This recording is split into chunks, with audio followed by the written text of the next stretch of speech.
네, 반갑습니다. 저는 신방수 세무사랍니다. 지금부터 우리 그 병의원 세무 전체적인 윤곽에 대해서 제가 강의를 드리도록 하겠습니다. 자, 먼저 우리 이번 시간에는 병의원 세무 총괄해서요. 우리가 이제 공부할 주제들을 이제 전체적으로 한번 훑어보는 그런 시간입니다. 자, 먼저 우리가 이제 나의 세금 지수 파악이라는 표가 있는데요. 이게 이제 전체적으로 우리 병의원 세무에 대해서 총괄하는 이제 그런 어떤 개념에서 이 표가 좀 작성된 거예요. 그래서 같이 한번 문제를 한번 풀어보도록 그렇게 하시겠습니다. 자, 먼저 지금 강의 들으신 분들은 잠깐 이제 강의를 멈추시고요. 이 표를 가지고 먼저 테스트를 한번 해보시고요. 저와 함께 답을 한번 맞춰보는 그런 시간을 가져도 괜찮을 것 같아요. 자, 그래서 보통 한 7개 이상 맞추신 분들은 이제 실력들이 출중하신 분들이고요. 적어도 한 5개 이상 맞추셔야겠죠. 그리고 5개가 안 되신 분들은 이제 문제가 있으세요. 그래서 책을 통해서 또는 이제 강의를 통해서 또 자료를 통해 가지고 우리 홈페이지 많이 제공하고 있죠. 거기서 공부를 많이 하셔서 5개 이상의 어떤 실력들을 갖춰 주시기 바랍니다. 자, 먼저 병원은 면세자업자에 해당되므로 종합소득세만 내면 된다. 맞습니까? 그렇지 않죠. 여기가 틀렸죠? 일단은 우리 병원도 부가세가 과세되는 이제 업종에 해당되는 과가 많죠. 성형외과라든지 치과 등등. 자, 두 번째, 차량을 리스로로 처리하면 무조건 비용 처리된다. 답은 뭡니까? 답은 X다. 왜요? 일단은 그 차량이 있죠. 우리 좀 약간 이게 문제되는데요. 일단은 우리 세법에서는 이 차량 운행이 업무의 가능성이 좀 있어야만 비용 처리된다. 이렇게 조금 이제 이걸 정의를 하고 있습니다. 그래서 일반적으로 병원들은 이제 업무용 차량은 문제가 없지만은 우리 원장님들 타고 다니는 차량은 조금 문제 소지가 있습니다. 그렇죠? 나중에 다시 한번 보실 기회가 있을 것 같고요. 자, 그다음에 이제 사업용 계좌에서 지출되는 종신보험료는 비용 처리된다. 답은 O입니까, X입니까? 답은 X다. 왜요? 종신보험료는 업무에 가능성 있는 비용이 아니죠. 다 아실 거라고 생각하고요. 자, 네 번째, 의료 장비는 정률법이나 정액법 중에서 하나를 선택하여 감가상할 수 있다. 답은 오죠. 일단은 정률법하고 정액법 이건 나중에 다시 한번 보실 기회가 있을 텐데 정률법은 초기에 감가상을 많이 하는 제도고요. 정액법은 감가상각 기간에 균등하게 생각하는 그런 방법이죠. 다섯 번째, 성실신고 확인 제도는 매출액이 일정 이상인 사업자에게 적용된다. 답은 오죠. 이게 이제 2013년도에 같은 경우는 이제 매출액이 7억 5천. 근데 2014년도부터는 5억 원으로 이렇게 인하가 됐습니다. 자, 그 다음에 여섯 번째, 퇴직연금에 가입하지 않으면 퇴직금에 대해 비용 처리할 수 없다. 답은 X죠. 왜요? 일시금 이렇게 퇴직할 때 일시금 받는 금액도 비용 처리할 수가 있습니다. 그래서 답이 틀린 거고요. 자, 일곱 번째, 병원 매매 시 권리금은 원칙적으로 세금 부과 대상이 아니다. 맞습니까? 그렇지 않죠. 다 과세된다. 보통 이제 권리금 받죠. 받으신 금액의 80%는 이제 경비를 인정받고요. 그렇죠. 나머지 20%에 대해서 기타 소득으로 이렇게 과세가 되세요. 그래서 일단 다른 사업 소득하고 기타 소득을 합산해서 이제 정산을 하게 됩니다. 자, 그다음에 여덟 번째, 공동 결혼을 하면 지분 비율대로 손익 분배된다. 이거 답 뭡니까? O입니까? X입니까? 답은 X다. 자, 많은 분들이 O로 하셨을 것 같아요. 왜요? 요게 틀렸습니다, 지금. 자, 지분 비율이 아니고 세법상 용어로는 손익 분배 비율이에요. 손익 분배 비율. 손익 분배 비율. 이 손익 분배 비율하고요, 지분율은 다른 개념이에요. 그렇죠? 자, 아홉 번째, PCI 시스템은 자산 소비 지출액과 신고 소득 금액의 차이를 분석한다. 이게 맞는 거죠. 우리 이제 이 제도는 이제 우리 세무조사 관련성이 있어요. 그래서 나중에 세무조사에서도 이거에 대해서 우리가 많이 공부를 좀 하실 겁니다.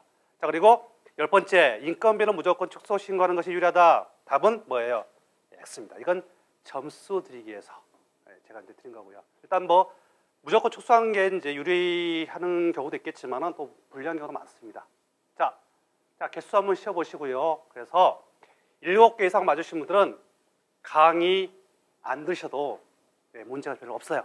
근데 그게 안 되신 분들은 모든 분들이 강의를 좀 들으시고 그 다음에 자료라든지 칼럼 다 읽으셔가지고 본인 걸로 좀 소화시키도록 그렇게 하셨으면 좋겠습니다. 그리고 우리 또 병원 책 있죠? 지금 병이원 세무 가이드북이 있어요. 이걸 읽으시면은 뭐 이런 내용 다 나와 있으니까 한목해 한 방에 세무 문제를 잡을 수가 있습니다. 자, 이제 그 다음에 이제 우리가 이제 병이원과 이제 세무 업무 주기인데요. 한번 보십시오. 자, 크게 사업장 현황 신고가 있어요. 이건 누가 신고하는 거예요? 부가가치세 면세 사업자인 과 있죠. 뭐 내과라든지 등등. 자, 그리고 이게 언제 하냐면은 이제 1월 1일부터 12월 30일까지의 그 기속소득을 다음에 2월 10일까지 일단 신고를 하게 됩니다. 그렇죠? 뭐 여기서 우리 신고할 이제 이게 상당히 중요한데 왜냐하면 이게 우리 종합소득세하고 연결되기 때문에 상당히 중요하세요. 그렇죠? 그래서 이때는 우리가 이제 신고한 내용이 이제 사업장 현황, 그렇죠? 기계가 몇 대냐, 뭐 또 정원 수가 몇 명이냐 등등, 그리고 매출 이게 상당히 중요하죠. 이때 만약에 우리가 매출을 누락해서 신고하는 경우는 가산세 제재가 있어요. 그 상당히 중요하고요. 자, 그다음 비용도 이제 대충 가결산해가지고 일단 지불해야 됩니다. 그리고 확정을 언제 시켜요? 5월달에 일단. 또는 우리 성실 신고 대상자는 6월달 하는 거죠. 이때 비용은 확정시킨다. 그렇죠? 이렇게 정리하시면 되겠네요. 자, 가산세 있다는 거. 그리고 이제 부가가치세 신고 있죠. 뭐 성형효과라든지 그다음에 치과 등등해서 그 성형하고 또 미용 목적의 어떤 시술을 하는 병원들은 이제 부가가치세 신고를 하게 됩니다. 물론 이런 이제 사업자들은 이제 사업자 현황 신고를 할 필요가 없겠죠. 자, 7월 25일 그다음에 다음 해 1월 25일 1년에 한 2번 정도 한다 이렇게 보시면 되겠습니다. 그렇죠? 보통 매출의 10%만큼을 이제 부가가치세로 납부를 하게 되는 거죠. 자, 그다음에 이제 이제 네 가지 세금 그 항목 중에서 이게 상당히 중요하죠. 왜요? 이것은 이제 내가 번 소득에서 이제 세금을 내다 보니까 이거 관리 못하시면 상당히 나중에 큰 세금을 갖다가 두드러 맞습니다. 그래서 이거 상당히 중요한데요. 일단은 종합소득신고는 다음에 5월 중에 이제 보통 이제 신고를 하게 되는데 성실신고 있죠. 매출액이 뭐 7억 5천 또는 이제 5억 원 이렇게 이제 초과하는 이상 되는 사업하시는 분들은 사업자 병원들은 일단은 6월달 중에 성실신고를 갖다가 하게끔 됩니다. 그래서 요게 이제 상당히 중요하다.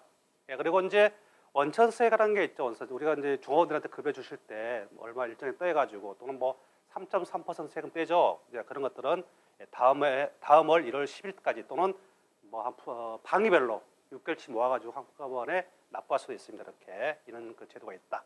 그래서 우리 직원이라든지 페이닥터한테 월급 등을 지급할 때 원천징수한 세금을 납부하는 제도가 이제 원천신고다. 따라서 뭐 저도 이제 병원 쪽에서 많은 이제 업무를 하고 있습니다만은 이 중에서 제일 중요한 게 사실은 사업장 현황 신고고 부가가치 신고다. 왜? 이걸 잘 하게 되면은 종합소득세도 이제 적게 나올 수 있는 가능성이 있기 때문에 그렇습니다. 자, 이 중에서 우리가 이제 종합소득세 이제 신고가 어떻게 되는지 정도만 여기서 조금 훑어보고요. 좀 전체로 이제 마치도록 그렇게 하겠습니다. 자, 먼저 우리가 그 기준에는 이제 1월 1일부터 12월 30일까지는 이제 회계처리를 하게 되는 거죠. 그렇죠? 회계처리를 합니다. 그래서 이건 보통 세무회계사무소에서 징비 처리를 하세요. 근데 요게 이제 만약에 그 병원에서 이제 그 증빙을 보통 이렇게 이제 영수증 같은 걸다가 세무회계사무소에 이렇게 전달하게 되는데 요게 누락된다든지 하게 되면은 나중에 이 회계 처리가 정상적으로 이제 흘러가지 않습니다. 따라서 증빙 영수증 챙기는 거 잘 하셔야 될 필요가 있을 거고요. 그리고 이제 참고적으로 이제 증빙은 보통 5년간 의무적으로 일단 보관하게 돼 있다. 요게 이제 세무조사 이제 기간하고도 관계 있는 거예요. 지금 세무조사를 받게 되면은 5년 전 것은 항상 문제된다. 5년 이내 것은 그 전 것들은 그렇게 크게 문제가 안 되세요. 그렇죠? 그러니까 과거에 세무조사를 갖다 쭉 안 받으신 사업자분들 계시죠? 이런 분들은 다 지나간 거예요. 최근 것을 위주로 관리를 해주시면 좋겠다. 자, 그다음에 이제 이 회계처리를 밑바탕 삼아가지고 이제 장부하고 재무제표를 작성하게 되죠. 여기 보십시오. 결산 수행하고 이건 이제 보통 뭐 우리가 이제 뭐 3개월 단위로 결산하는 경우도 있고요, 6개월 단위 또 뭐 12개월 단위로 할 수 있는데 이 중에서 가장 좋은 형태로 뭐예요? 사실은 월 결산이에요. 근데 이게 상당히 힘들죠. 돈도 많이 들어갈 거고요, 뭐 직원도 채용해야 될 거고, 그렇죠? 세무회계 사무소에다 이탁하게 되면 기장도 상당히 많이 주셔야 될 것 같습니다.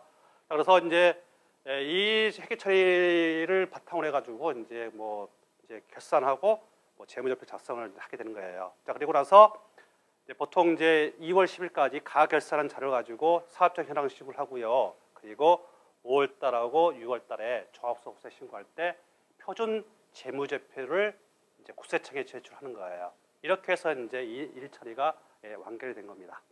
자, 우리 첫 시간은 이제 뭐 전체 세무 총괄에 대해서 제가 말씀드렸는데요. 앞으로 이런 내용들에 대해서 세부적인 것들을 좀 살펴볼 겁니다. 그래서 우리 원장님 또는 이제 관련 병역계에서 종사하시는 분들한테 많은 그 도움이 되실 수 있는 그런 시간들을 갖고자 합니다. 감사합니다.